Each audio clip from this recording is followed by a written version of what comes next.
എന്താ? ഡാഡി നോക്കിക്കേ, ഭംഗിയുണ്ടോന്ന്? മോൻ എങ്ങനെ വെച്ചാലും ഭംഗിയല്ലേ? ഹലോ ആന്റി, ഇത് കണ്ടോ? എന്റെ ഡാഡിയാ. കണ്ടു. ആന്റി, ഇതിനൊത്തിരി കാശാവോ? എന്റെ ഡാഡിയാ. അതെയോ? ആന്റി, ഇന്നലെ ഡാഡി അയാളെ പൊക്കി തഴയത് കണ്ടില്ലേ? കണ്ടു. എന്റെ ഡാഡി ജയിച്ചത് അല്ല ഡാഡി. എന്റെ ഡാഡിയെ ആർക്കും തോൽപ്പിക്കാൻ പറ്റില്ല. ആ ആന്റി എന്തിനാ വന്ന? ഫൗളിനാണോ? ഇപ്പൊ വില കൂടി, പഴയ റേറ്റ് ഒന്നല്ല.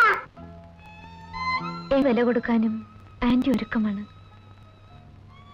ഇന്നലെ ഒന്നും പറയാൻ കഴിഞ്ഞില്ല. എന്റെ അഭിനന്ദനം നേരിട്ട് അറിയിക്കാൻ വന്നതാണ്.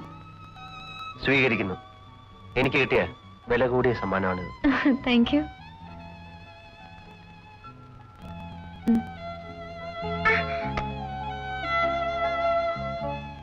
താങ്ക് യു ആന്റി, പോട്ടെ. ബൈ. ഞാൻ ഇന്നലെയാണ് ബോംബെയിൽ നിന്ന് എത്തിയത്. അടുത്ത ആഴ്ച ബഹ്റിന് പോണം.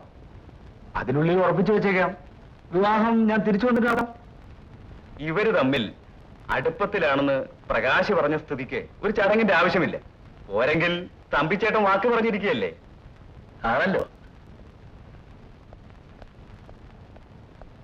Manju. Hello Prakash.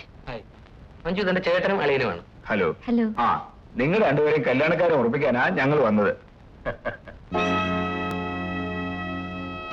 Daddy, just A minute. Excuse me.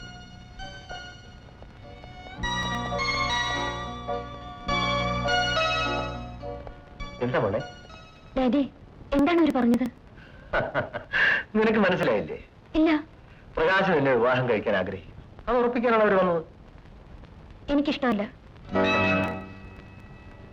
ഞാനവർക്ക് വാക്ക് കൊടുത്തു പോയി മോളെ. ഈ കാര്യത്തിൽ എന്റെ സ്വാതന്ത്ര്യമല്ലേ ഡാഡി വലുത്? അറിയാഞ്ഞിട്ടല്ല. എങ്കിലും പ്രകാശം എന്താണ് ഒരു കുറവ്? പോരെങ്കിൽ ഒരു വകയാണ് മുറച്ചെടുക്കണമല്ലേ? ഒരാളുമൊത്ത് ജീവിക്കാൻ എനിക്ക് സാധ്യമല്ല. ഇത്രയും കാലം പത്മനാഭൻ തമ്പി പടുത്തുയർത്ത അഭിമാനത്തിന്റെ അടിത്തറ നീ ഒരു നിമിഷം കൊണ്ട് തകർത്ത് കളയരുത്. നീ ഒന്നുകൂടി ആലോചിക്കും. എനിക്ക് ആലോചിക്കാൻ ഒന്നുമില്ല. ഞാനിങ്ങനെ അവരുടെ മുഖത്ത് നോക്കും. അവരോട് ഞാൻ എന്ത് സമാധാനം പറയും? സമാധാനം ഞാൻ പറഞ്ഞേക്കാം.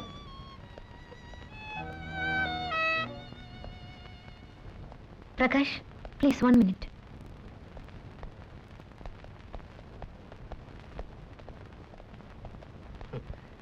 എന്താ മഞ്ജു? സോറി പ്രകാശ്, എനിക്ക് നിങ്ങളെ വിവാഹം കഴിക്കാൻ ഇഷ്ടമല്ല. മഞ്ജുവിന് എന്നെ ഇഷ്ടമാണെന്നാണ് ഞാൻ വിചാരിച്ചിരുന്നത്. You misunderstood me. ചുരുക്കത്തിൽ മഞ്ജുവിന് എന്നെ ഇഷ്ടമല്ല. Okay, sorry for the trouble. വലിയേട്ടാ പോവാം. എന്താ? എന്ത് പറ്റി പ്രകാശ്? നമുക്ക് പോവാം. കാര്യം പറയൂ പ്രകാശ്. അവൾക്ക് വിവാഹത്തിന് ഇഷ്ടമല്ല.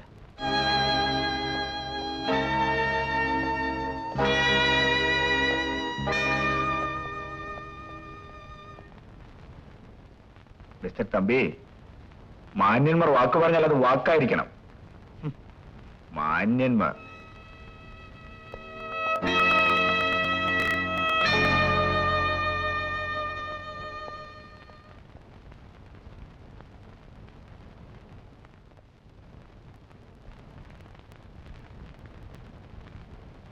തൃപ്തിയായോ? എന്റെ മുഖത്ത് കരിവാരി തേച്ചപ്പോ നിനക്ക് തൃപ്തിയായല്ലോ. എന്നെ മനസ്സിലാക്കാതെയാണ് ഡാഡി സംസാരിക്കുന്നത്. നിന്നെ ഞാൻ മനസ്സിലാക്കിയില്ലല്ലോ മോളെ. നീ പിറന്നു വീണപ്പോ കരഞ്ഞ കരച്ചിൽ മുതൽ ഇപ്പൊ ഡാഡിയെ നിഷേധിച്ച് സംസാരിക്കുന്നവരെയുള്ള നിന്റെ എല്ലാ ശബ്ദങ്ങളുടെയും അർത്ഥം മനസ്സിലാക്കിയിട്ടുള്ളത് എന്റെ ഈ ഡാഡിയാണ്. എന്റെ ഈ കൈകളിൽ കിടന്ന് ഡാഡിയുടെ കരണത്തടിച്ചടി മുതൽ ഇപ്പൊ എന്റെ ഹൃദയത്തിൽ അടിച്ചടി വരെയുള്ള നിന്റെ എല്ലാ ചലനങ്ങളും അറിഞ്ഞിട്ടുള്ളത് നിന്റെ ഈ ഡാഡി മാത്രമാണ്. എന്റെ മോക്ക് ഡാഡിയും മമ്മിയും ഫ്രണ്ടും എല്ലാം ഞാൻ തന്നെയായിരുന്നു. എന്നിട്ട് നീ പറയുന്നു ഞാൻ നിന്നെ മനസ്സിലാക്കിയിട്ടില്ല. ഇപ്പൊ എന്റെ ഒരു ചോദ്യത്തിന് നിനക്ക് ഉത്തരം പറയാമോ? നീ സ്നേഹിക്കുന്ന ആരെയാണ്? ഡാഡി ഈ നിമിഷം വരെ നിന്റെ ഡാഡിയോട് നീ ആത്മാർത്ഥ പുലർത്തിയിട്ടുണ്ടെങ്കിൽ പറയൂ. നീ ഭർത്താവായി മറ്റൊരാളെ സങ്കല്പിച്ചു കഴിഞ്ഞു. അതെനിക്കറിയാം. അതാരാണെന്ന് പറയൂ. ഡാഡിയുടെ ഊഹം ശരിയാണ്. ഞാൻ ജയനെ സ്നേഹിക്കുന്നു, വിവാഹം കഴിക്കാൻ ആഗ്രഹിക്കുന്നു. ആ, ഭൂമിയിൽ ആണുങ്ങളില്ലാതെ പോയോ എന്റെ മകൾക്കൊരു ഭർത്താവിനെ തിരഞ്ഞെടുക്കാൻ? കൂലിത്തല്ലുകാരനായ തിരുവേണ്ടിയാണോ അവസാനം കണ്ടെത്തിയത്? ഡാഡി ആ, കൊള്ളാം. നല്ല കണ്ടുപിടുത്തം. ഇന്ന് വരെ നിന്റെ ഇഷ്ടത്തിന് ഡാഡി എതിരെ നിന്നിട്ടില്ല. പക്ഷെ ഇത് കൂടെ കടന്നുപോയി വളരെ. ഡാഡിക്ക് എത്രത്തോളം താഴെ ഇറങ്ങാനും മടിയില്ല. പക്ഷേ ചളിക്കുണ്ടിലിറങ്ങാൻ വിഷമമുണ്ട്. എനിക്കങ്ങനെ തോന്നിയിട്ടില്ല. അഥവാ ആണെങ്കിൽ പോലും അതെന്റെ ഇഷ്ടമാണ്. അവളെ ഒന്നുകൂടി ആലോചിച്ചിട്ട്. എന്റെ തീരുമാനത്തിൽ മാറ്റമില്ല. ആ, ശരി, നിന്റെ ഇഷ്ടം നടക്കട്ടെ. പക്ഷേ ഇവിടെ ഒന്നും ജീവിക്കാനാവില്ല. ഈ സ്വത്ത് മുഴുവൻ നിന്റേതാണ്. ഡാഡി എവിടെയെങ്കിലും. വേണ്ട ഡാഡി, അദ്ദേഹത്തിനും ഒരു വീടുണ്ട്, കൊട്ടാരമില്ല, കുടിൽ. എനിക്കത് സ്വർഗമായിരിക്കും. ഇത് നരകമാണെന്ന് നിനക്ക് തോന്നുമെങ്കിൽ എന്റെ മോൾ ഒരു നിമിഷം പോലും നരകത്തിൽ കിടക്കുന്ന എനിക്ക് സഹിക്കാനാവില്ല. അർത്ഥം മനസ്സിലായി. ഞാൻ ഇറങ്ങുന്നു.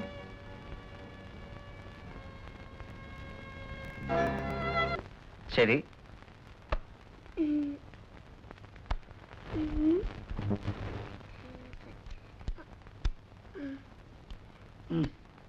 പീറ്ററെ 10 രൂപ. പത്ത് രണ്ടല്ലേ വാങ്ങാൻ വീട്ടല്ലേ? തപ്പാ. 10. കാശെടുക്കാൻ പോകല്ലേ? ഓ കാശോ?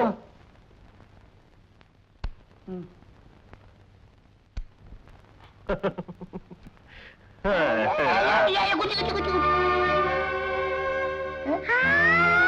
ആന്റി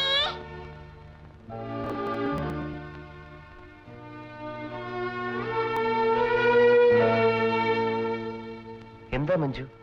ഞാനിവിടെ താമസിക്കാൻ വന്നതാ. സമ്മതിക്കുമെങ്കിൽ ജയന്റെ ഭാര്യയായിട്ട്. എന്താ മഞ്ജു തമാശ പറയാണോ?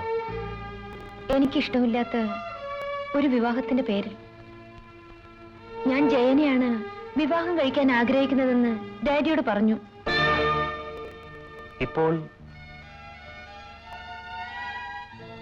എനിക്കൊന്നും മനസ്സിലാകുന്നില്ല. നിങ്ങൾ എന്നെ സ്നേഹിക്കുന്നുണ്ടോ? ഉണ്ട്.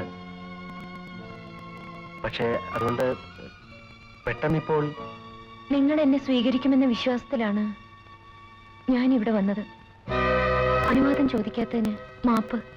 പണവും പദവിയും പ്രതാപവും ഒന്നും ഞാൻ പ്രശ്നമാക്കുന്നില്ല. സമ്മതമില്ലെങ്കിൽ പോലും എനിക്ക് വിരോധമില്ല. പക്ഷേ മഞ്ജു എന്ന ചാപ്റ്റർ ഇതോടെ അവസാനിക്കുന്നു. മഞ്ജു, ഞാൻ ഒരു എടുത്തുചാട്ടക്കാരിയാണ്. അതുകൊണ്ട് ദോഷങ്ങൾ ഉണ്ടാകാം. പക്ഷേ ഞാൻ ഇപ്പൊ ഇവിടെ വന്നത് വളരെയേറെ പ്രതീക്ഷകളോടുകൂടിയാണ്. പക്ഷെ മഞ്ജു, ഞാൻ വേറൊരു വിവാഹത്തെക്കുറിച്ച് ഞാൻ ചിന്തിച്ചിട്ട് പോലുമില്ല. എനിക്ക് ആലോചിക്കാനുള്ളത് എന്റെ മകനെ പറ്റി മാത്രമേ ഉള്ളൂ. പ്രസവത്തോടെ ഇവന്റെ അമ്മ മരിച്ചുപോയി. എനിക്ക് വേണമായിരുന്നെങ്കിൽ വേറൊരു വിവാഹം ഇതിനു മുമ്പാകാമായിരുന്നു. ഇവന്റെ അമ്മയല്ലാത്തൊരു സ്ത്രീ ഇവനെ വേദനിപ്പിക്കേണ്ടി വന്നാൽ എനിക്ക് സഹിക്കാനാവില്ല. എന്റെ ജീവനാണിവൻ. ഞാൻ ജീവിക്കുന്ന പോലും ഇവന് വേണ്ടിയാണ്. ഇവനെ സ്വന്തം മകനെ പോലെ സ്നേഹിക്കാൻ ഞാൻ ഒരുക്കമാണെങ്കിലോ? എനിക്ക് എന്താ പറയേണ്ടെന്നറിയില്ല. എങ്കിൽ പിന്നെ മോൻ തീരുമാനിക്കട്ടെ. മോനെ മോനെ, ഈ ആന്റി ഇഷ്ടമാണോ? ഇഷ്ടാണ്. അങ്ങനെ വെറുതെ ഇഷ്ടമാണെന്ന് പറയാൻ പറ്റില്ല. ഈ ആന്റി മോന്റെ അമ്മയായി ഈ വീട്ടിൽ താമസിക്കുന്ന മോൻ ഇഷ്ടമാണോ?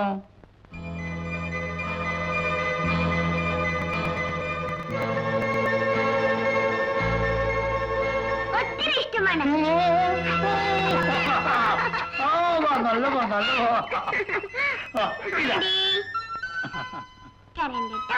മഞ്ജു, അകത്തേക്ക് പോ. ചെല്ലു പെങ്ങളെ.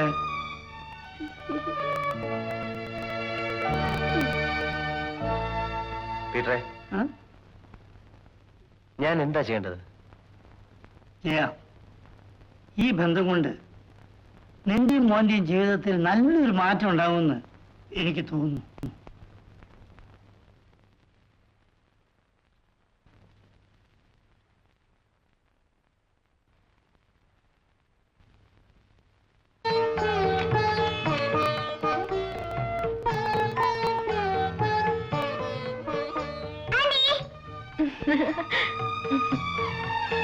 ആന്റി, ഞാനും ഡാഡി പീറ്റമ്മയും കൂടിയേ ഇന്ന് എന്തൊക്കെ പരിപാടി ഇട്ടുണ്ടെന്ന് അറിയാമോ? മ്യൂസിയം, സൂ, ബീച്ച്, ഇവിടൊക്കെ ആന്റീനെ കൂട്ടി പോവാ. ഞാൻ പറഞ്ഞിട്ട് ആന്റി ഡാഡി സമ്മതിച്ചത്. അതെ. പിന്നെ മോനെ, എന്താ ആന്റി? മോന്റെ മമ്മിയെ കണ്ടിട്ടുണ്ടോ? ഇല്ല. മരിച്ചുപോയില്ലേ? ഇല്ല, മരിച്ചിട്ടില്ല. ഇല്ലേ? പിന്നെ ഇവിടെ മോൻ എന്റെ മുഖത്തേക്ക് നോക്കിയേ. മോന്റെ മമ്മിയാണ് ഞാൻ. വിളിക്ക് മോനെ, മമ്മീന്ന് വിളിക്ക്. മോന്റെ മമ്മീന്ന് വിളിക്ക്. മമ്മി.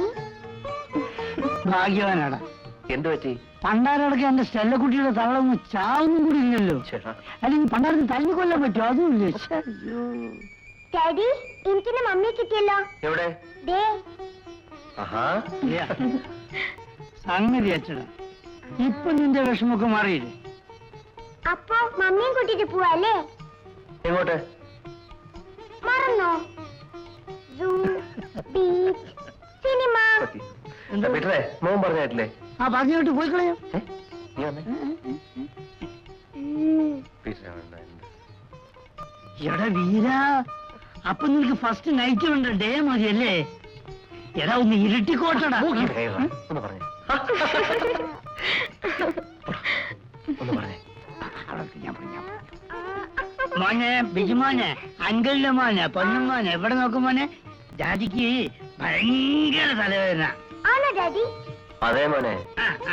അങ്കിളും മോനും കൂടി സൂ, സിനിമ ഇതെല്ലാം കാണാൻ പോവാ. എന്നാ മമ്മിയെ കൂട്ടിട്ട് പോവാ. അതെങ്ങനെ മോനെ? ജാതിക്ക് വിക്സോ അമൃതാഞ്ജനോ ഇതൊക്കെ പുരട്ടി കൊടുക്ക. ഇവിടെ ഒരാള് വേണ്ടേ? അത് വേണം. അതാ പറഞ്ഞത്. അപ്പൊ അങ്കിളും മോനും കൂടി പോവാ. നീ മോനെ കൊണ്ടുപോയി. പിന്നെ വെറുതെ ചുമ്മാ അങ്ങോട്ട് പോകാൻ പറ്റില്ല, കുറച്ച് ചില്ലറുടെ ആവശ്യം വരും. ഇത് മുഴുവൻ വേണ്ട, ഇതവിടെ വെച്ചോ. അപ്പൊ നമുക്ക് പോകാൻ മോനെ, ബിജുമോനെ.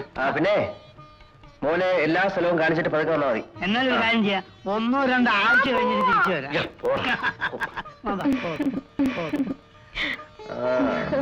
ഏയ്